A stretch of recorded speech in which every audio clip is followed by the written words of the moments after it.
Assalomu alaykum. Men Po'lat va Fardona Muzaffarovna. Sizga bir nechta savollarim bor. Tayyormisiz? Tayyorman. Bo'lmasam birinchi savolim, vatan degani nimani tushunasiz? Vatan deganda nimani tushunamiz? Vatan bu har bir insonni tug'ilib o'sgan joyi, kindik qoni to'kilgan joy hisoblanadi. Buni soddaroq qilib tushuntiradigan bo'lsam, yangi tug'ilgan chaqaloqni beshikka belaymiz. Demak, chaqaloq uchun vatan bu beshik hisoblanadi. Chunki chaqaloq ko'zini ochib beshikni ko'rdi. Har kuni shu beshikda yotib onasini kutadi, oziqlanadi, o'sha beshikda orom topadi. Shuning uchun chaqaloq uchun vatan bu beshik hisoblanadi. Katta bo'lib ulg'aygan sari xonadonga o'rganadi. Hovlisi, joyi farzandlar uchun vatan hisoblanadi. Katta bo'lib mahallaga chiqadi. Mahalla o'sha farzand uchun vatan hisoblanadi. Maktabga chiqadi. Maktab o'sha farzand uchun vatan hisoblanadi. Mana sen ham maktabni darslaring tugagandan keyin shoshilib qayerga talpinasan?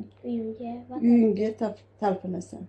Chunki o'sha uyda sen orom topasan, dam olasan. Sen uchun dam oladigan, orom topadigan, panoh topadigan joying hisoblanadi.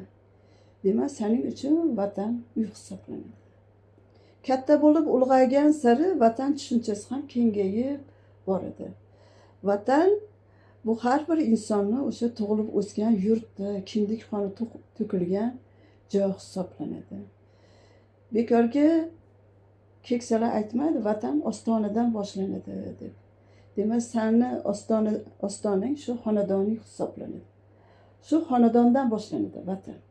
Tor ma'noda xonadon, mahalla, maktab. Keng ma'noda butun O'zbekiston biz uchun vatan hisoblanadi. Judayam yaxshi. Yurtimizga kelgan chet ellik do'stingizdan sizdan vataningizdagi milliylikka xos bo'lgan jihatlarni so'rasam nima deb ayta olasiz? Endi har qanday inson chet elga chiqqanda o'sha chet elga borishdan oldin o'sha yurtni milliy urf-odatlarini o'rganadi va ularga hurmat yuzasidan, ehtirom yuzasidan ehtiyotkorlik bilan munosabatda bo'lish kerak. Chunki har bir yurtda o'zini urf-odatlari bo'ladi. Va albatta chetdan borgan odam shu urf-odatlarga amal qilish kerak va hurmat qilish kerak. Jumladan bizni ham O'zbekistonimizni ham o'zimizga yarasha urf-odatlarimiz bor.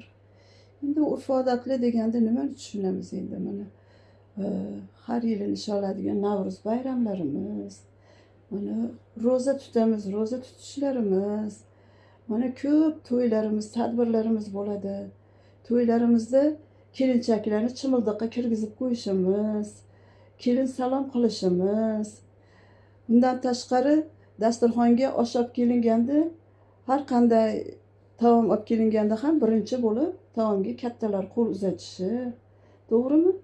Bu hammasi bizning o'zbegimizning milliy urf-odatlari. Shpurgini ham tikka qilib qo'ymaslik, bahor kelganda boy chechagi aytishadi, yosh bolalar, mahallamizning bolalari. Sumalak qilamiz. Har xil ko'katlardan qilingan pishiriqlar pishiriladi. Bular hammasi bizni milliy urf-odatlarimiz hisoblanadi. Kattalarni hurmat qilish, kichiklarga izzatda bo'lish, bular hammasi milliy urf-odatlarimiz hisoblanadi. Albatta milliy urf-odatlarimizni hurmat qilishimiz kerak. Chunki biz ana shu urf-odatlar bilan katta bo'lganmiz. Shuning uchun har qanday inson o'zini davlatini milliy urf-odatlariga amal qilish kerak va uni hurmat qilish kerak. Vatan haqida she'r bilasizmi? Ha, endi albatta o'zim ijodkor bo'lganim uchun juda ko'p she'rlar bilaman. Hozir men Abdulla Oripovni vatan haqidagi she'ridan bir parcha aytib bermoqchiman. Yurtim, senga she'r bitdim bugun. Qiyosingni topmadim aslo.